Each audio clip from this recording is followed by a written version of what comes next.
Hello student, last class में हम लोग स्टडी कर रहे थे uses of dimensional analysis method और आप लोगों ने डायमेंशनल एनालिसिस मेथड के 3 यूज भी देख लिए थे कि आप डायमेंशनल एनालिसिस मेथड के थ्रू जो गिवन फॉर्मूला है उसको आप चेक कर सकते हो कि वो करेक्ट है कि रॉन्ग है, एक आइडिया ले सकते हो। सिमिलरली अगर आपको ये पता है कि ये क्वांटिटी इन डिफरेंट क्वांटिटीज पर डिपेंड करती है तो डायमेंशनल एनालिसिस मेथड के थ्रू आप उनके बीच का रिलेशन एस्टेब्लिश कर सकते हैं, या मैं यूं बोल सकता हूं एक आप किसी फिजिकल क्वांटिटी का फॉर्मूला फाइंड आउट कर सकते हैं। और थर्ड यूज आपने देखा था कि अगर हम एक क्वांटिटी को एक मेजरिंग सिस्टम से दूसरे मेजरिंग सिस्टम में ले जाते हैं और तो यूनिट चेंज करते हैं तो उसका न्यूमेरिकल वैल्यू अपन कैसे फाइंड आउट करेंगे इन सेकेंड मेजरिंग सिस्टम। इसका एक और यूज है डायमेंशनल एनालिसिस मेथड के थ्रू अपन किसी भी फिजिकल क्वांटिटी का यूनिट भी फाइंड आउट कर सकते हैं। अगर आपको डायमेंशन फॉर्मूला पता है फिजिकल क्वांटिटी का तो आप उसका यूनिट भी फाइंड आउट कर सकते हैं। For example dimension formula of force क्या होता है, m1 L1 T-2। तो यूनिट ऑफ फोर्स क्या हो जाएगा, m क्या चीज है, यूनिट ऑफ मास। तो इन ऐसा सिस्टम यूनिट ऑफ मास क्या हो जाएगा, kilogram power 1, L unit of length metre, m unit of time is second minus 2। तो क्या बन जाएगा, kilogram metre per second square. तो बेसिकली डायमेंशनल जो फॉर्मूला अपन राइट डाउन करते हैं ये भी क्या है, बेसिकली यूनिट ही है, लेकिन थोड़ा सा ये जनरलाइज फॉर्म है। यहाँ पर मेजरिंग सिस्टम स्पेसिफाई नहीं है, लेकिन जब अपन यूनिट की बात करते हैं तो अपन क्या करते थे, मेजरिंग सिस्टम स्पेसिफाई कर देते हैं। तो m क्या यूनिट ऑफ मास, L क्या यूनिट ऑफ लेंथ और T क्या यूनिट ऑफ टाइम। तो जब अपन किसी फिजिकल क्वांटिटी का यूनिट फाइंड आउट करेंगे थ्रू द डायमेंशन फॉर्मूला तो m की जगह क्या राइट कर देंगे, किलोग्राम, L को मीटर और T को सेकंड। तो डायमेंशनल एनालिसिस मेथड के थ्रू हम किसी भी फिजिकल क्वांटिटी का यूनिट भी फाइंड आउट कर सकते हैं। आज हम डिस्कस करेंगे limitations of dimensional analysis method. आज अपन डिस्कस करेंगे limitations of dimensional analysis method. अभी तक तो अपन ने इसके यूज देखे थे, लेकिन डायमेंशनल एनालिसिस मेथड की कुछ वीकनेस है, कुछ कमियां हैं। तो कमियों से मतलब अपन इस डायमेंशनल एनालिसिस मेथड के थ्रू क्या क्या चीज नहीं कर पाएंगे। अभी तक तो अपन ने बोला कि हम एक डायमेंशनल एनालिसिस मेथड के थ्रू हम फॉर्मूला चेक कर सकते हैं, करेक्टनेस ऑफ फॉर्मूला चेक कर सकते हैं कि गिवन फॉर्मूला करेक्ट है कि रॉन्ग है। हम डायमेंशनल एनालिसिस मेथड के थ्रू रफली फॉर्मूला फाइंड आउट कर सकते हैं। किसी फिजिकल क्वांटिटी को एक मेजरिंग सिस्टम से दूसरे मेजरिंग सिस्टम में ले जाते हैं तो सेकंड मेजरिंग सिस्टम में उसका उसका न्यूमेरिकल वैल्यू अपन फाइंड आउट कर सकते हैं। लेकिन इस डायमेंशनल एनालिसिस मेथड की कुछ लिमिटेशंस हैं, इसके थ्रू अपन कुछ चीजें अपन नहीं कर पाएंगे। तो एक तरह से ये weakness of dimensional analysis method हो गया, या उसकी लिमिटेशंस होगी, बाउंडेशंस होगी कि हम डायमेंशनल एनालिसिस मेथड के थ्रू ये चीजें नहीं कर पाएंगे। तो उसको देखते हैं आज कि अपन डायमेंशनल एनालिसिस मेथड के थ्रू क्या क्या नहीं कर पाएंगे। तो बात करते हैं limitations of dimensional analysis method कि डायमेंशनल एनालिसिस मेथड की क्या वीकनेस है। तो इसकी सबसे बड़ी जो वीकनेस है, आप लोगों ने इसका यूज देखा to establish the relation between different physical quantities and you can say to establish the formula of a given physical quantity। तो आप लोगों ने जैसे एग्जांपल बोला कि जो force acting on the particle moving on circular path depends upon mass, speed and radius. तो आपको ये तो पता लग गया कि फोर्स मास, वेलोसिटी और स्पीड और रेडियस पर डिपेंड करता है। आपको क्या नहीं पता थी कि इनकी कितनी पावर्स आएंगी।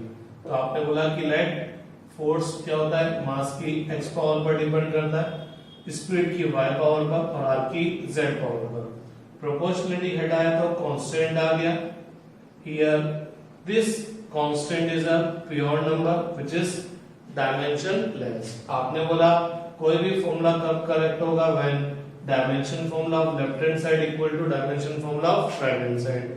तो आपने लेफ्ट हैंड साइड का डायमेंशन फॉर्मूला राइट किया, राइट हैंड साइड का डायमेंशन फॉर्मूला राइट किया, फिर आपने क्या किया, by comparing the power of m l t, तीन इक्वेशंस आए थे x y z का वैल्यू फाइंड आउट किया।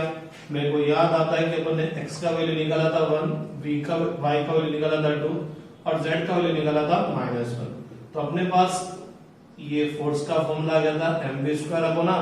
फोर्स का फॉर्मूला तो आपने फाइंड आउट कर लिया, लेकिन जो ये फॉर्मूले में जो डायमेंशनलेस क्वांटिटी आ रही है, जो प्योर नंबर है, इस प्योर नंबर की वैल्यू अपन को पता नहीं लग पाई कि ये जो प्योर नंबर है इसका वैल्यू 1 होगा कि इसका वैल्यू 2 होगा कि इसका वैल्यू 1/2 होगा। मींस फॉर्मूला के अगर 1 है तो क्या mv² अपॉन r होगा, 2 है तो 2mv² अपॉन r होगा, 1/2 है तो 1/2 mv² अपॉन r होगा। तो अपन क्या है, रिलेशन तो एस्टेब्लिश कर दिया, लेकिन ये जो न्यूमेरिकल वैल्यू आएगी, ये जो नंबर आएगा, इसकी वैल्यू अपन डायमेंशनल एनालिसिस मेथड के थ्रू फाइंड नहीं कर सकते। तो इसका ये बहुत बड़ा वीकनेस है कि अपन डायमेंशनल एनालिसिस मेथड के थ्रू फॉर्मूला तो फाइंड कर लेते हैं, रिलेशन तो एस्टेब्लिश कर लेते हैं कि लेकिन उस रिलेशन में जो नंबर आता है, जो प्योर नंबर आता है, जो डायमेंशनलेस कांस्टेंट डायमेंशनलेस क्वांटिटी आती है, उसकी वैल्यू अपन इस मेथड के थ्रू फाइंड आउट नहीं कर सकते। तो अपन इस मेथड के थ्रू इस k का वैल्यू फाइंड आउट नहीं कर सकते। तो ये इसकी सबसे बड़ी वीकनेस है, लिमिटेशन है कि आप कुछ भी कर लो, आप ये k नहीं बता सकते कि k 1/2 आएगा, 1/4 आएगा, k = 10 आएगा। You never know through the dimensional analysis method. Second इसकी वीकनेस क्या है कि डायमेंशनल एनालिसिस मेथड के थ्रू मैं केवल उसी फिजिकल क्वांटिटी का फॉर्मूला फाइंड आउट कर सकता हूं जो दूसरी क्वांटिटीज के मल्टीप्लिकेशन और डिवीजन में। मींस मैं फोर्स का फॉर्मूला तभी फाइंड आउट कर सकता हूं जब ये अदर क्वांटिटीज के मल्टीप्लिकेशन और डिवीजन में। लेकिन अगर कोई quantity, let us suppose that दो क्वांटिटीज, दो टर्म्स के एडिशन और सब्ट्रैक्शन में है, तो डायमेंशनल एनालिसिस मेथड के थ्रू मैं इस टाइप का फॉर्मूला फाइंड आउट नहीं कर सकता। मींस अगर कोई क्वांटिटी 2 और मोर देन 2 क्वांटिटीज का एडिशन और सब्ट्रैक्शन है, 2 और मोर देन 2 टर्म्स का एडिशन और सब्ट्रैक्शन है, तो डायमेंशनल एनालिसिस मेथड के थ्रू हम इस टाइप के फॉर्मूले फाइंड आउट नहीं कर सकते। फॉर एग्जांपल मैं अगर आपको बताऊं, a particle is moving with uniform acceleration, displacement covered by particle s depends upon initial velocity, acceleration and time. Find the you can say establish the relation between these physical quantities.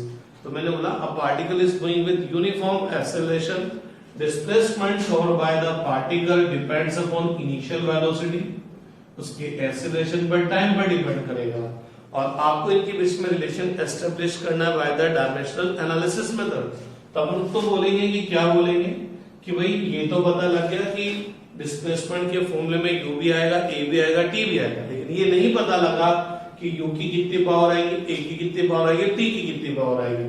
तो अपन बोलेंगे कि late कि जो displacement है उसके फॉर्मूले में u का पावर x, a का पावर y और t का पावर z आएगा। प्रोपोर्शनलिटी हटाएंगे तो एक डायमेंशनलेस कांस्टेंट आएगा।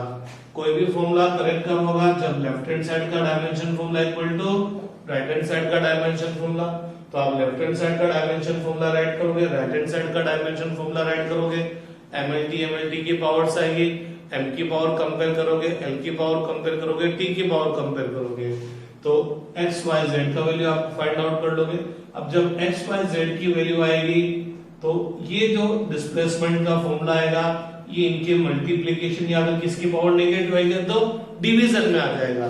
लेकिन जब आप एक्चुअल फॉर्मूला देखेंगे तो ये आता है ut प्लस हाफ at²। तो डायमेंशनल एनालिसिस मेथड के थ्रू आप ये प्लस नहीं ला सकते, आप इन क्वांटिटीज को मल्टीप्लाई और डिवाइड कर सकते हैं।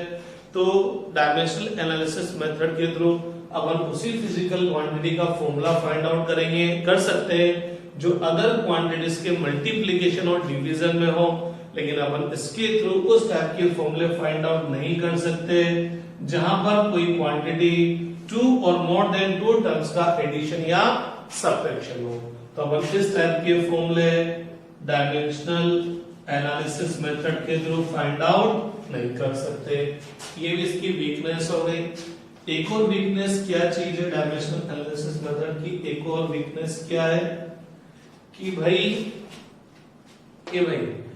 अगर कोई फिजिकल क्वांटिटी के फॉर्मूले में trigonometry functions, logarithmic function, exponential function आता है, तो उस टाइप का फॉर्मूला भी अपन डायमेंशनल एनालिसिस मेथड के थ्रू फाइंड आउट नहीं कर सकते। फॉर एग्जांपल, आपको एक क्वेश्चन आएगा, a particle is executing simple harmonic motion. Simple harmonic motion क्या बोला है, ये भी आपके इसका लेना देना नहीं है, वो पूरा एक चैप्टर है। A particle is performing simple harmonic motion, displacement of particle at an instant depends upon amplitude, angular frequency and time. Establish the relation between these quantities, or you can say find the formula of instantaneous displacement. तो by the dimensional analysis method, तो again dimensional analysis method के through करेंगे तो अपन a power x, omega power y, t power z वही compare करेंगे। तो ये सब वही मल्टीप्लाई डिवीजन में है। लेकिन जब एक्चुअल फॉर्मूला अगर अपन देखते हैं, जब अपन SHM पढ़ेंगे तो एक्चुअल फॉर्मूला आएगा y equal to a sin omega t। तो डायमेंशनल एनालिसिस मेथड के थ्रू अपन ये ट्रिग्नोमेट्री फंक्शन पिक्चर में नहीं ला सकते, अपन केवल उन्हीं फॉर्मूले को फाइंड आउट कर सकते हैं जो सिंपल मल्टीप्लायर, जिनमें फिजिकल क्वांटिटी अदर क्वांटिटीज पर जो डिपेंड करी वो क्वांटिटी सिंपल मल्टीप्लाई या डिवीजन हो। आप trigonometry function, logarithmic function, hyperbolic function, exponential function, इस टाइप के जो फॉर्मूले हैं वो इसके थ्रू आप एस्टेब्लिश नहीं कर सकते। एक्सपोनेंशियल फंक्शन बोले तो ई पावर वाले, जो ई पावर वाले होते हैं उनको अपन क्या बोलते हैं? एक्सपोनेंशियल फंक्शन बोलते हैं। तो अपन इस टाइप का फॉर्मूला भी डायमेंशनल एनालिसिस मेथड के थ्रू फाइंड आउट नहीं कर सकते। फिर एक और बात है, if a physical quantity depends upon more than 3 physical quantities, if a physical quantity depends upon more than 3 physical quantity, then the relation between them cannot be established by the dimensional analysis method. ऐसा क्यों? क्योंकि आपने बोला कि अगर कोई physical quantity more than 3 quantities पर depend करती है, तो अगर physical quantity more than 3 quantities पर डिपेंड करेगी तो आपको कितनी अननोन क्वांटिटीज आएगी? 4। फॉर एग्जांपल मैं बोलता हूं, अब क्वांटिटी P डिपेंड्स अपॉन, ऐसे मैं बोल रहा हूं, depends upon A, B, C, D। तो P के फॉर्मूले में A भी आएगा, B भी आएगा, C भी आएगा, D भी आएगा, ठीक है। अब A भी आ रहा है, B भी आ रहा है, C भी आ रहा है, D भी आ रहा है, लेकिन इनकी कितनी कितनी पावर सारी आपको पता नहीं है। तो मैंने बोला A की पावर कितनी आएगी? W, B का X, C का Y, D का Z। प्रोपोर्शनलिटी हटाएंगे, कांस्टेंट आएगा। आप इस रिलेशन को एस्टेब्लिश करने के लिए क्या बोलेंगे? Left dimension formula of left hand side equal to dimension formula of right hand side. इन सब क्वांटिटीज का डायमेंशन फॉर्मूला लिखेंगे, इधर m n t की पावर आएगी, इधर भी m n t की पावर आएगी। आप m की पावर कंपेयर कर एक इक्वेशन आएगा, l की पावर कंपेयर कर एक इक्वेशन आएगा, t की पावर कंपेयर कर एक इक्वेशन आएगा। कुल मिलाकर आपके पास कितने इक्वेशन आएंगे? 3 इक्वेशन आएंगे, जबकि आपके पास अननोन क्वांटिटीज कितनी है? 4। और 3 इक्वेशन से 4 अननोन क्वांटिटीज फाइंड आउट नहीं कर सकते। फॉर एग्जांपल, अगर आपके पास एक इक्वेशन होता x plus y equal to 10, मैं बोलता find the value of x and y। कुछ बच्चे जरूर बोलेंगे x equal to 10 minus y और y equal to 10 minus x। तो भैया जब तक x नहीं पता लगेगा, y नहीं पता लगेगा, y नहीं पता लगेगा, तब तक x पता नहीं लगेगा। क्या बोल गया? बाउंसरी बाउंसर चला गया। जब कोई बोलता है कि x equal to 10 minus y, तो भैया जब तक y नहीं पता तो x की वैल्यू पता नहीं लगेगी। मींस जब आपको फाइंड आउट करना है x और y का वैल्यू, तो इसका मतलब क्या है, x 1 है, 2 है, 3 है, y 2 है, 3 है, 4 है, 0 है। तो जब x plus y equal to 10 है तो आप x और y की आप एक पर्टिकुलर वैल्यू नहीं बोल सकते। हाँ, ये जरूर बोल सकते हो इफ x इक्वल टू 0 तो y equal to 10, if x equal to 1 तो y equal to 9, if x equal to 2 तो y इक्वल टू 8। लेकिन आप एक पर्टिकुलर वैल्यू नहीं बोल सकते। तो अगर आपके पास एक इक्वेशन है जिसमें दो अननोन क्वांटिटीज है तो आप इनकी वैल्यू फाइंड आउट नहीं कर सकते।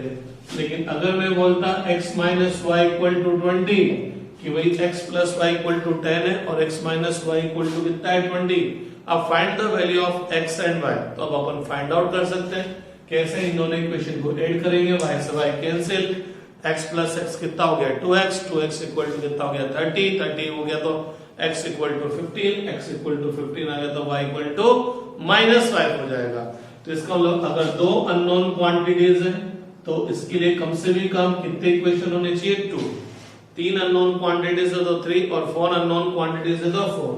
तो अगर कोई फिजिकल क्वांटिटी 4 क्वांटिटीज पर 4 डिफरेंट फिजिकल क्वांटिटी पर डिपेंड करेगी तो ये फॉर्मूला आप फाइंड आउट नहीं कर सकते डायमेंशनल एनालिसिस मेथड के थ्रू। क्यों? क्योंकि जब आप यहां जाएंगे और LHS का dimension formula equal to RHS का डायमेंशन फॉर्मूला करेंगे तो M, L और T की पावर कंपेयर करके आपको केवल 3 इक्वेशंस ऑब्टेन होंगे और 3 इक्वेशन से ये 4 अननोन क्वांटिटीज फाइंड आउट नहीं कर सकते। तो अगर कोई फिजिकल क्वांटिटी 3 से ज्यादा क्वांटिटी पर डिपेंड करेगी तो उनकी बीच का रिलेशन डायमेंशनल एनालिसिस मेथड के थ्रू आप एस्टेब्लिश नहीं कर सकते। ठीक है, तो ये इसकी लिमिटेशंस हुई। अपन वापस देख लेते हैं limitations of dimensional analysis method. क्या क्या लिमिटेशंस हैं? तो फर्स्ट लिमिटेशन क्या है कि आप डायमेंशनल एनालिसिस मेथड के थ्रू फॉर्मूला तो एस्टेब्लिश कर लेते हो, लेकिन इस फॉर्मूले के अंदर जो प्योर नंबर आता है, डायमेंशनल लेस क्वांटिटी जो आती है, उसकी वैल्यू आप फाइंड आउट नहीं कर सकते। डायमेंशनल एनालिसिस मेथड के थ्रू हम उन्हीं टाइप के फॉर्मूले फाइंड आउट कर सकते हैं, उन्हीं टाइप के रिलेशन एस्टेब्लिश कर सकते हैं जिसमें एक क्वांटिटी अदर क्वांटिटीज के मल्टीप्लिकेशन और डिवीजन में हो।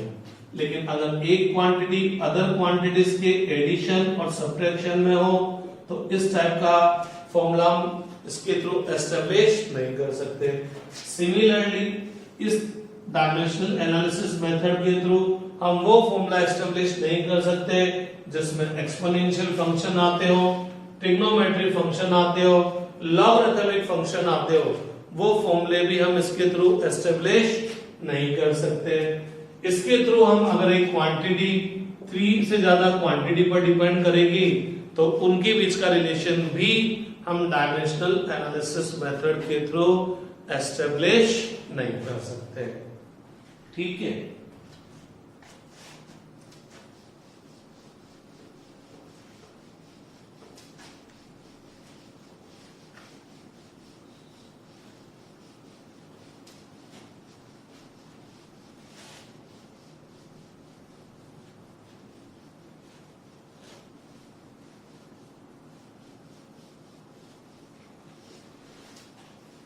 अब अपन देखते हैं कि अगर अपन यूनिट चेंज कर देते हैं तो न्यूमेरिकल वैल्यू किस तरह से चेंज होता है उसको अपन थोड़ा सा समझने की कोशिश करते हैं। फॉर एग्जांपल मैंने अगर किसी लेंथ को मेजर किया और वो लेंथ आता है लेट अस सपोज 20 सेंटीमीटर, किसी चीज को मेजर किया इन सेंटीमीटर्स तो वो कितना है 20 सेंटीमीटर। मीन्स अगर मैं यूनिट ऑफ लेंथ सेंटीमीटर ले रहा हूं तो उसका जो न्यूमेरिकल वैल्यू आ रहा है मैग्नीट्यूड जिसको मैं बोल सकता हूं कितना आ रहा है 20। लेकिन अगर मैं ये यूनिट चेंज करूंगा तो उसका न्यूमेरिकल वैल्यू भी क्या हो जाएगा, चेंज हो जाएगा। तो अगर मैं यूनिट सेंटीमीटर न लेकर 100 सेंटीमीटर लेता तो आप बोलोगे यार ये कब से यूनिट 100 सेंटीमीटर होने लग गया? अरे भैया 100 सेंटीमीटर को ही क्या बोलते हैं? मीटर बोलते हैं। इन 1 मीटर कितने सेंटीमीटर होता है? 100 सेंटीमीटर। मीन्स मैं 1 सेंटीमीटर को यूनिट लेकर 100 सेंटीमीटर को यूनिट लेता तो देखिए न्यूमेरिकल वैल्यू क्या होता। तो थोड़ा समझते हैं। मेरे को यूनिट चाहिए कि मेरे को यूनिट कितना चाहिए? 100 सेंटीमीटर। तो मैं क्या करूंगा? 100 से मल्टीप्लाई कर दूं, 100 से डिवाइड कर दूं। कोई प्रॉब्लम हो तो बताओ, है कोई प्रॉब्लम? अरे वापस 20 सेंटीमीटर ही तो आ गया। तो अब मैंने यूनिट क्या कर दिया? 100 सेंटीमीटर। तो अब जो न्यूमेरिकल वैल्यू हो गया वो पहले का कितना हो गया? 1/100। अपन 100 सेंटीमीटर यूनिट कभी नहीं बोलते, अपन इसको बोल देते हैं मीटर। तो अपन यूं बोल देते हैं कि अगर सेंटीमीटर की जगह मीटर में मेजर करते, तो बचपन वाली बात बता रहा हूं कि हम लेंथ का यूनिट सेंटीमीटर की जगह मीटर लेते हैं, तो अपन फटाफट बोल देते हैं मीटर में कितना हो जाएगा? 0.2 मीटर। ये काम अपन बचपन से ही करते आ रहे हैं, कोई नई बात नहीं है। मैं आपको बोलता 20 सेंटीमीटर, बताओ कितने मीटर, तो आप फटाफट बोल देते हैं 100 से डिवाइड करके 0.2 मीटर। तो वैसे ही हुआ क्या? मैंने सेंटीमीटर को किस में कन्वर्ट किया? मीटर में। मींस मैंने सेंटीमीटर की जगह क्या लिया? 100 सेंटीमीटर। 100 सेंटीमीटर मींस मैंने जो यूनिट है वो बड़ा कर दिया। पहले मैं लेंथ मेजर कर रहा था सेंटीमीटर में, अब मैं मेजर कर रहा हूं 100 सेंटीमीटर, बोले तो मीटर में। तो जैसे ही मैंने यूनिट बिगर किया वैसे ही न्यूमेरिकल वैल्यू क्या हो गया? डिक्रीज हो गया, कम हो गया। कितने से मैंने यूनिट इंक्रीज किया? 100 टाइम्स, क्योंकि 1 मीटर में कितने सेंटीमीटर? 100 सेंटीमीटर। तो यूनिट सेंटीमीटर की जगह 100 सेंटीमीटर बोले तो मीटर किया, तो यूनिट बड़ा किया, तो न्यूमेरिकल वैल्यू क्या हो गई? 1/100 टाइम्स। क्या हो गया? 1/100 टाइम्स। इसका मतलब अगर मैं यूनिट डबल करूंगा, तो न्यूमेरिकल वैल्यू क्या हो जाएगी? हाफ। न्यूमेरिकल वैल्यू 10 टाइम्स करूंगा तो यूनिट 10 टाइम्स करूंगा तो न्यूमेरिकल वैल्यू क्या हो जाएगी? 1/10। अगर यूनिट अगर मैं 1/10 कर दूंगा तो न्यूमेरिकल वैल्यू क्या हो जाएगी? 10 टाइम्स हो जाएगी। मींस अब देखना 0.2 मीटर था, मैंने कहा नहीं मीटर नहीं लेंगे, सेंटीमीटर लेंगे। तो सेंटीमीटर लेंगे तो मीटर में कितने सेंटीमीटर? 100 सेंटीमीटर। तो अब आप यूनिट 100 सेंटीमीटर नहीं ले रहे, सेंटीमीटर ले रहे। तो यूनिट जब सेंटीमीटर लेंगे तो न्यूमेरिकल वैल्यू कितनी आ जाएगी? 20। तो जब मैंने मीटर को किस में कन्वर्ट किया? सेंटीमीटर में कन्वर्ट किया। सेंटीमीटर में कन्वर्ट करने का मतलब मैंने जो यूनिट है वो कितने से डिक्रीज कर दिया? 1/100 से। अरे पहले यूनिट मीटर था, अब यूनिट क्या लिया? सेंटीमीटर। तो यूनिट क्या हुआ? डिक्रीज हुआ। कितने से डिक्रीज हुआ? 1/100 से। तो आप देख लो जो न्यूमेरिकल वैल्यू है वो कितने से इंक्रीज हो गई? 100 से इंक्रीज हो गई। सिंपल सा है। 20 सेंटीमीटर इक्वल टू 0.2 मीटर। ठीक है, तो इसका मतलब अपन बोल सकते हैं कि किसी भी फिजिकल क्वांटिटी का यूनिट और जो न्यूमेरिकल वैल्यू है, यूनिट और जो न्यूमेरिकल वैल्यू है उसका प्रोडक्ट हमेशा क्या रहता है? सेम रहता है। यूनिट इंक्रीज कर जाएंगे, यूनिट इंक्रीज हो जाएगी। सेंटीमीटर से जब मीटर में गए तो यूनिट इंक्रीज हुई। कितने से इंक्रीज हुई? 100 से इंक्रीज हो गई। 1 मीटर में 100 सेंटीमीटर होता है, तो यूनिट 100 से इंक्रीज हो गई तो न्यूमेरिकल वैल्यू क्या हो गई? 1/100 से क्या हो गई? डिक्रीज हो गई। लेकिन न्यूमेरिकल वैल्यू और यूनिट का प्रोडक्ट हमेशा क्या रहता है? सेम। तो मैं बोल सकता हूं कि किसी भी फिजिकल क्वांटिटी के न्यूमेरिकल वैल्यू और यूनिट का प्रोडक्ट हमेशा कांस्टेंट रहेगा। तो n equal to constant upon unit. तो मैं बोल सकता हूं n is inversely proportional to the unit. Means अगर अपन बिगर यूनिट लेंगे तो न्यूमेरिकल वैल्यू डिक्रीज होगा, लेसर यूनिट लेंगे तो न्यूमेरिकल वैल्यू इंक्रीज हो जाएगा। तो जितने टाइम्स यूनिट इंक्रीज करेंगे या डिक्रीज करेंगे उतने टाइम न्यूमेरिकल वैल्यू डिक्रीज हो जाएगा या इंक्रीज हो जाएगा। अगर यूनिट आपने 10 टाइम्स इंक्रीज किया है तो न्यूमेरिकल वैल्यू 10 टाइम्स डिक्रीज हो जाएगा। यूनिट अगर आपने 10 टाइम्स डिक्रीज किया है तो न्यूमेरिकल वैल्यू 10 टाइम्स इंक्रीज हो जाएगा। ठीक है कि नहीं? बात क्लियर?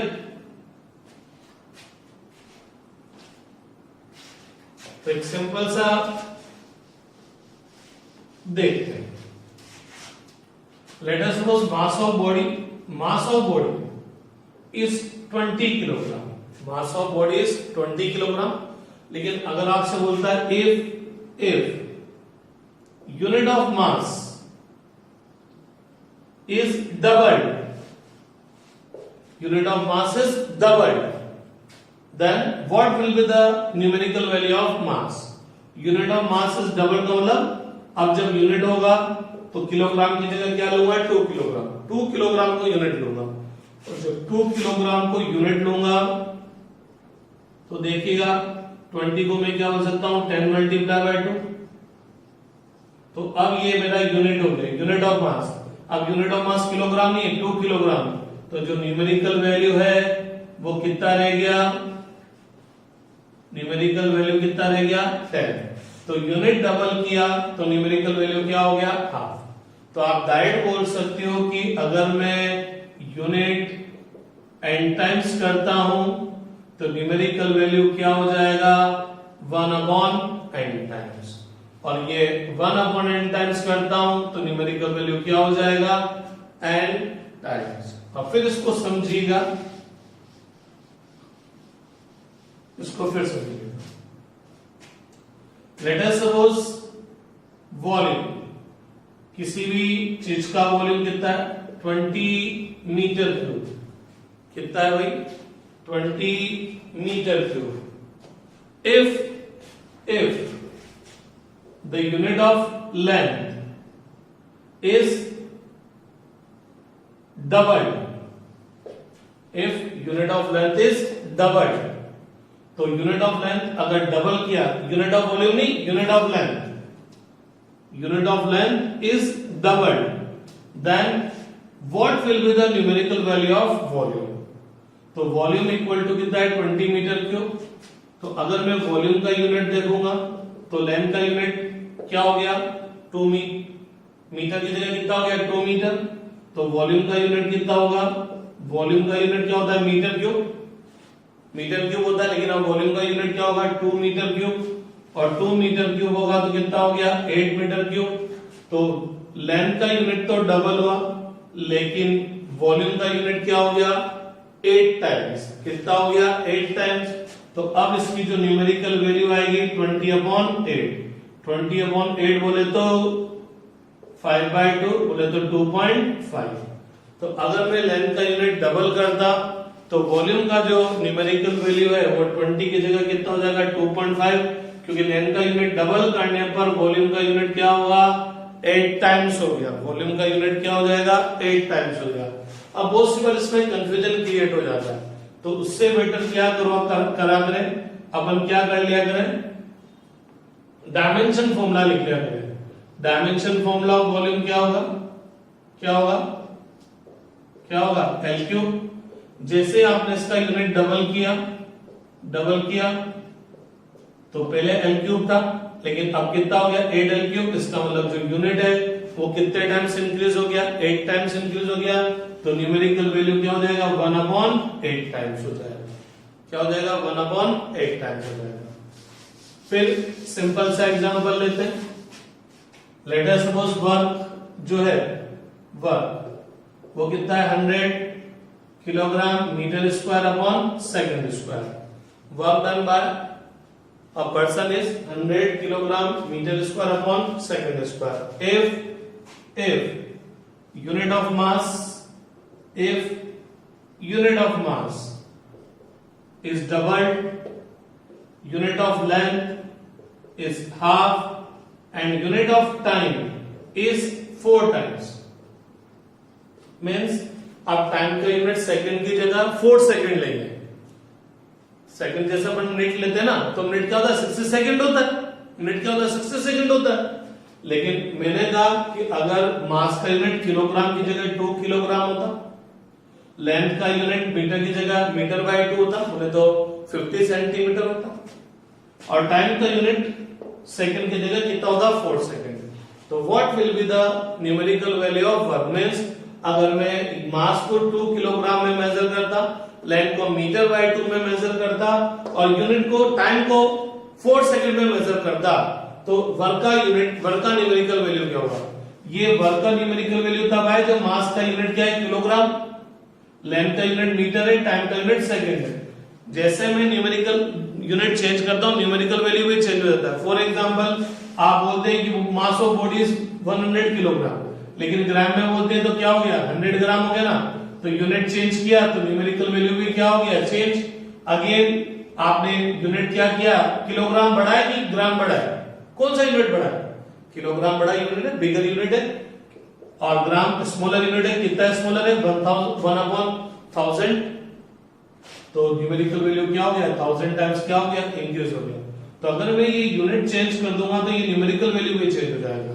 तो आप इस तरह की क्वेश्चंस करने के लिए क्या करो, या तो यहाँ पर क्या करो, 2 किलोग्राम लाने की कोशिश करो, या मीटर बाय 2 लाने की कोशिश करो। उससे बेटर अपन क्या करो, उससे बेटर क्या करो, यहां लिख दो 2 किलोग्राम यूनिट, यहां लिख दो मीटर की जगह क्या लिख दो? मीटर अपॉन 2, और सेकंड की जगह क्या लिख दो? 4 सेकंड। ठीक है, तो ये 2 किलोग्राम मीटर स्क्वायर अपॉन 4, और ये हो गया 4 second, sorry 16 second square, 2 times cancel, तो kilogram metre square upon 32 second square. इसका मतलब अपना जो यूनिट है, जो नया यूनिट है, वो पहले वाले यूनिट के कंपैरिजन में कितना हुआ? 1/32 टाइम्स, और 1/32 टाइम्स हुआ है तो न्यूमेरिकल वैल्यू क्या हो जाएगा?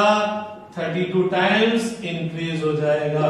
तो अगर मैं मास को 2 किलोग्राम, मीटर लेंथ को मीटर बाय 2 में, और सेकंड को 4 सेकंड में मेजर करता, तो जो न्यूमेरिकल वैल्यू ऑफ वर्क आता वो कितना था? 3200। तो जैसे आप यूनिट चेंज करेंगे न्यूमेरिकल वैल्यू चेंज हो जाएगा। यूनिट इंक्रीज करेंगे, बड़े बिगर यूनिट लेंगे तो न्यूमेरिकल वैल्यू डिक्रीज हो जाएगा। यूनिट डिक्रीज करेंगे न्यूमेरिकल वैल्यू इंक्रीज हो जाएगा। ठीक है, तो इस तरह से आप इस तरह की क्वेश्चन सोल्व कर सकते हैं। आप चाहते थे इसको डायमेंशन एनालिसिस मेथड से भी कर सकते थे, m1 l1 t-2, तो यूनिट ऑफ मास कितना हो गया? 2m, यूनिट ऑफ लेंथ कितना हो गया? यूनिट ऑफ लेंथ कितना हो गया? 1/2, और यूनिट ऑफ टाइम कितना हो गया? 4 टाइम्स, तो ये 2 1/4 1/16, तो ये अपने आप आपको पता लग जाता कितना हो जाता? 31/32 टाइम्स। तो यूनिट 1/32 टाइम्स डिक्रीज हुआ है तो न्यूमेरिकल वैल्यू क्या हो जाएगा? इंक्रीज हो जाएगा 32 टाइम्स, तो 3200। ठीक है,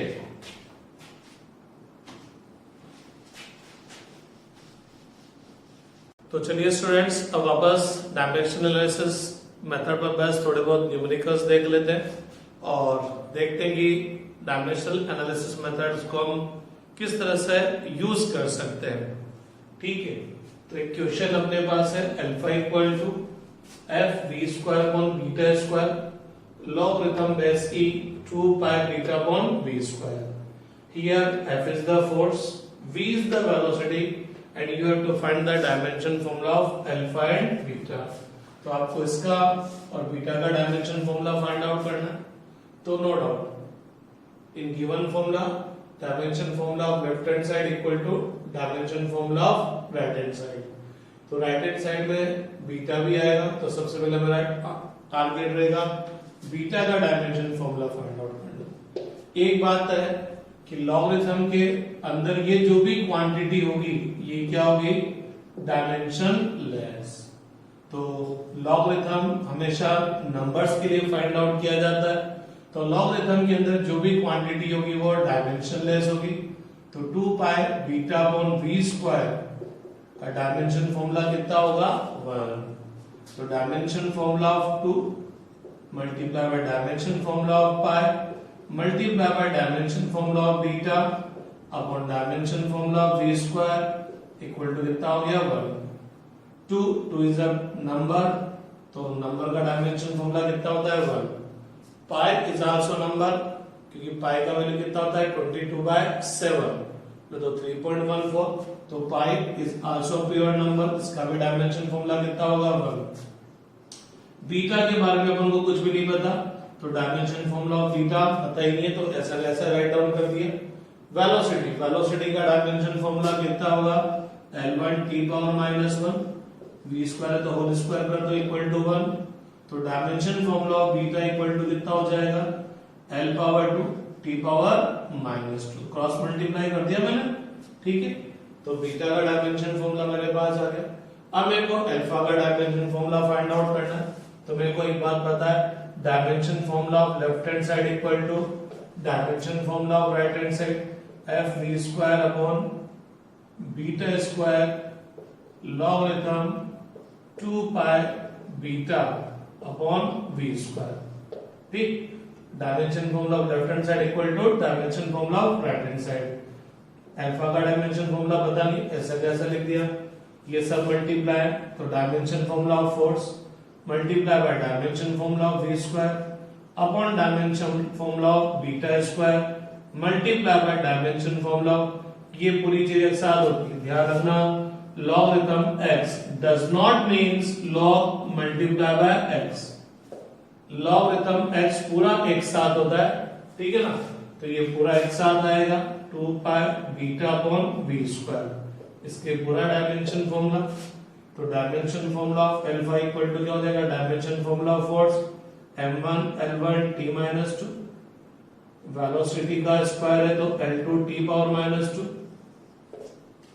बीटा स्क्वायर है तो बीटा का डायमेंशन फॉर्मूला ये L2 t -2, तो इसका बीटा का स्क्वायर कितना हो जाएगा L4 t पावर -4, तो क्या हो जाएगा L पावर 3, नीचे L पावर 4 है, ऊपर जाएगा तो L पावर -1 रह जाएगा, t power -2 t power -2 t power -4, तो क्या हो जाएगा t पावर 0। अरे हाँ, मैं एक चीज तो बताना भूल ही गया, मेरे दिमाग में बात याद आया कि ये जो पूरी चीज है इसका डायमेंशन फॉर्मूला कितना होगा 1, क्यों, क्योंकि लॉगरिथम x में x भी डायमेंशन लेस होगा और ये पूरा भी डायमेंशन लेस होगा, क्योंकि ये भी एक नंबर ही आने वाला है।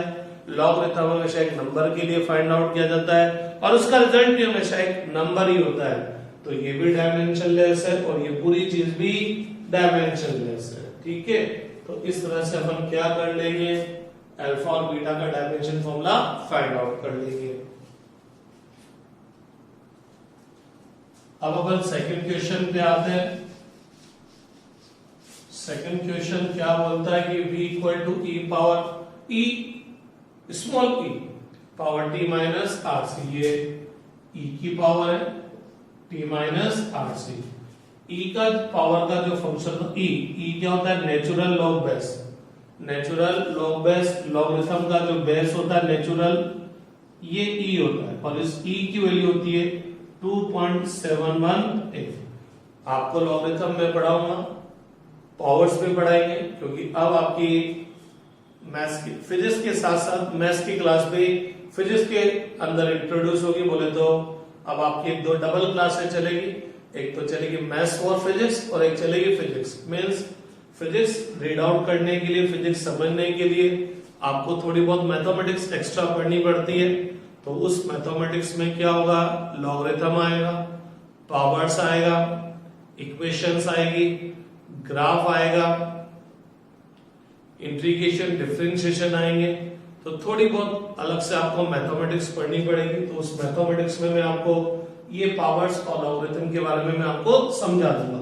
अभी आप हाल फिलहाल को समझ लो, ये जो लॉगरिथम का नेचुरल बेस होता है इसकी वैल्यू क्या होती है 2.718 और इस e की जो भी पावर होती है इसको बोलते हैं एक्सपोनेंशियल फंक्शन। इसको क्या बोलते हैं, एक्सपोनेंशियल फंक्शन। ये मैथमेटिक्स के अंदर मैं पढ़ाऊंगा आपको, ठीक है। हाल फिलहाल ये बताते हैं। तो v equal to e small e upon t power minus t upon rc। तो अपन जानते हैं किसी की भी जो पावर्स होती है, पावर्स क्या होती है, प्योर नंबर होती है, और जब पावर प्योर नंबर होती है तो पावर्स क्या होगी, डायमेंशनलेस। इसका मतलब पावर क्या है इसमें, माइनस पी अपॉन आरसी। तो माइनस पी अपॉन आरसी का पूरा डायमेंशन फॉर्मूला कितना होगा, 1, क्योंकि पावर्स आर डायमेंशनलेस। तो ये -1 का डायमेंशन फॉर्मूला, टी का dimension formula R multiply by C है। तो मैं तो चाहूं तो लिख सकता हूं dimension formula R multiply by dimension formula of C, लेकिन मेरे को तो दोनों का एक साथ ही पूछ रखा है तो मैं डायरेक्ट ही लिख दूं dimension formula of R multiply by C equal to 1, -1 pure number, इसका डायमेंशन फॉर्मूला 1, टाइम का dimension formula T power 1, dimension formula of R C equal to 1। तो क्या हो जाएगा, dimension formula of R C कितना हो जाएगा, टी पावर 1, टी पावर 1।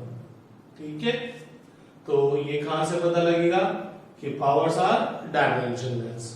अब डायमेंशनल एनालिसिस मेथड का सबसे बेस्ट यूज जो है उसको अपन देखते हैं, क्योंकि बहुत सी बार यहां तो साफ पता लग रहा था कि इसका डायमेंशन फॉर्मूला फाइंड आउट करो, इसका डायमेंशन फॉर्मूला फाइंड आउट करो, लेकिन जब कंपटीशन नीट आईआईटी के अंदर क्वेश्चन आता है इस पर बेस्ट, डायमेंशन एनालिसिस मेथड पर बेस्ट, तो उस क्वेश्चन में डायमेंशन नाम का कोई वर्ड ही नहीं होता, तो बच्चे को लगता ही नहीं कि ये क्वेश्चन डायमेंशनल एनालिसिस मेथड का है। तो उस पर एक क्वेश्चन मैंने आपको दे रखा है, नोट्स में भी आपकी गिवन है। A boom ring has mass m, surface area a, radius of curvature, surface area a, radius of curvature of lower surface is r, moving with velocity v in air of density rho, the resistive force on it should be। तो जब अपन इस question को पढ़ते हैं तो समझ में नहीं आता कि क्या बोला है, समझ में नहीं आता कि क्या बोला है। अब boom ring has a mass m, एक बूम रिंग है।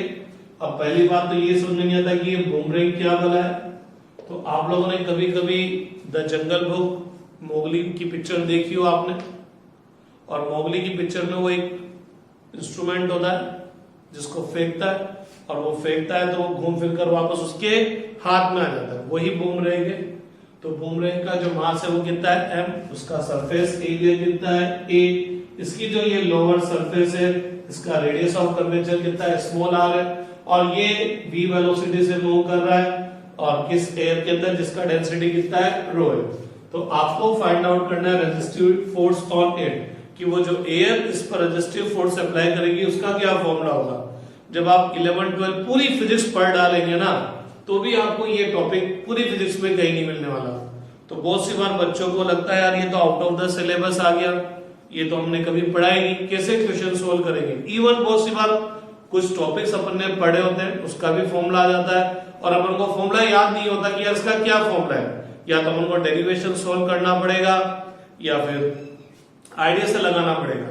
तो थोड़ा सा रुकिए, अपन के पास ऑप्शन है और इन ऑप्शन में से एक करेक्ट है, इन ऑप्शन में से डेफिनेटली एक करेक्ट है। तो अब अपन क्या कर सकते हैं कि बहुत सी बार अपन को टॉपिक नहीं पता, फॉर्मूला याद नहीं है, लेकिन इन आंसर से अपन आंसर निकाल सकते हैं। इन चार में से अपन एक आंसर बता सकते हैं कि वो आंसर कौन सा है।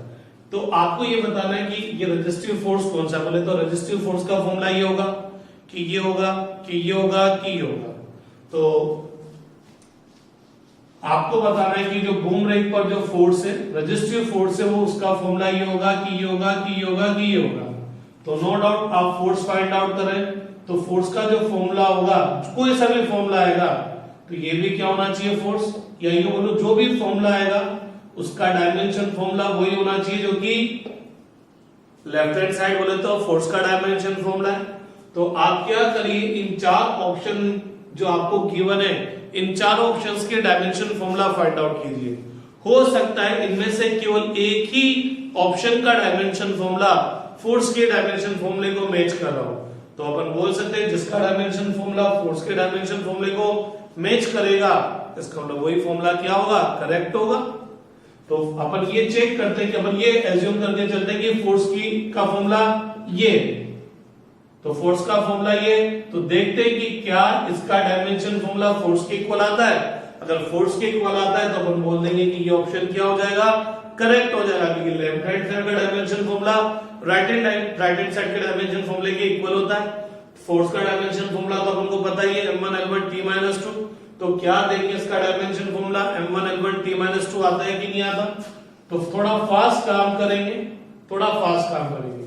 इसका डायमेंशन फॉर्मूला देखना है, तो dimension formula of 2 1 rho density है, डेंसिटी का dimension formula m1 l-3 v velocity है l1 t-1 a एरिया है l स्क्वायर, इसका डायमेंशन फॉर्मूला होगा ही, इसका डायमेंशन फॉर्मूला होगा ही अपॉन r स्क्वायर में इसका डायमेंशन फॉर्मूला कितना हो गया l पावर 2, रेडियस है ना भाई, l पावर 2 खत्म, तो कितना आया m1 l power -2 t power -1। तो क्या ये फोर्स का डायमेंशन फॉर्मूला है? नहीं, इसका मतलब ये चीज फोर्स नहीं है। अब ये चीज फोर्स नहीं है तो इसको चेक करो, 2 डायमेंशन लेस है, density m1 l-3, velocity square है तो l2 t-2, area l2, radius कितना हो गया l1, तो ये कितना हो जाएगा? अगेन ये क्या होगी, डायमेंशन लेस होगी इसलिए मैंने उसको लिखा नहीं, ये l2 था और ये l1 था, तो ये l1 हो जाएगा, l2 l1 मिलके कितना हो जाएगा l3 -3, तो m1 l0 t-2, तो ये भी क्या हो गया, गलत हो गया। देखते हैं कि क्या ये सही है, इसमें कुछ लब हो गया फिर से,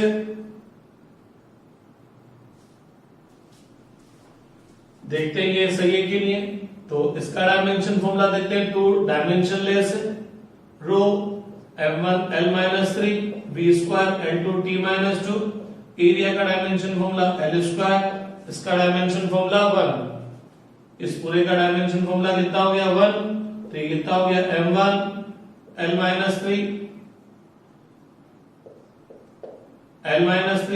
l स्क्वायर कितना हुआ l पावर 4, तो कितना रह जाएगा l पावर 1 t पावर -2। हाँ भाई ये वाला इसका डायमेंशन फॉर्मूला फोर्स का डायमेंशन फॉर्मूला मिल रहा है, लेकिन इसमें एक और चीज चेक कीजिए, ठीक है ये पूरी चीज फोर्स है, लेकिन क्या ये लॉगरिथम के अंदर की जो क्वांटिटी है क्या ये डायमेंशन लेस है? इसको भी चेक कर लो, तो rho A R upon pi M क्या डायमेंशन लेस है? तो रो का dimension formula m1 l-3, area का डायमेंशन फॉर्मूला l2, r का l1, पाई का डायमेंशन फॉर्मूला 1, मास का डायमेंशन फॉर्मूला m1, खत्म।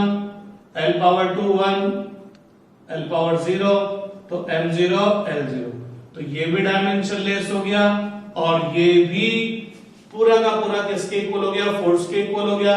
इसका मतलब सी ऑप्शन क्या है, करेक्ट है।